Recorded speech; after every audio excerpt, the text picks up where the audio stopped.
কলকাতার খ্যাতনামা সঙ্গীত শিল্পী কেশবদের সুরের মূর্ছনায় বিলুনিয়াতে 1 মাসব্যাপী চলা নেশামুক্ত ফুটবল টুর্নামেন্টের সমাপ্তি অনুষ্ঠান। আগামী 7 ফেব্রুয়ারি বিলুনিয়া বিকেআই মাঠে অনুষ্ঠিত হতে যাচ্ছে নেশামুক্ত ফুটবল টুর্নামেন্টের ফাইনাল ম্যাচ। এই ফাইনাল ম্যাচের মুখোমুখি হতে যাচ্ছে রূপাইছড়ি বনাম স্টার 11। নেশা মুক্ত ভারত এই অভিযানকে সামনে রেখে দক্ষিণ জেলা প্রশাসনের উদ্যোগে গত 7 জানুয়ারি থেকে নেশা মুক্ত ফুটবল টুর্নামেন্ট শুরু হয় বিকেআই মাঠে।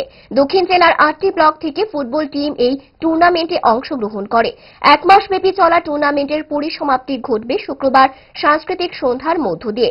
সাংবাদিক সম্মেলনে দক্ষিণ জেলার জেলা শাসক স্মিতা মল এমএস জানান, এই টুর্নামেন্টের সমাপ্তি অনুষ্ঠানে উপস্থিত থাকবেন খাদ্য পর্যটন দপ্তরের মন্ত্রী সুশান্ত চৌধুরী, ত্রিপুরা ফুটবল অ্যাসোসিয়েশনের সভাপতি প্রণব সরকার, ত্রিপুরা খেলোয়াড় মণি শঙ্কর মোরাসিং।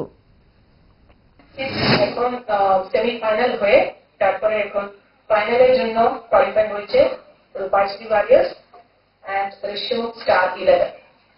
এই দুটো টিম নিয়ে আমাদের ফাইনাল হবে 7 ফেব্রুয়ারি বিকেলবেলা 2টো থেকে বিকেআই গ্রাউন্ডে হবে।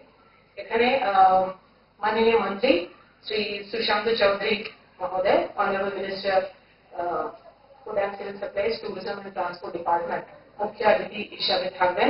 Shri Pranab Sarkar, president Tripura football association থেকে থাকবেন।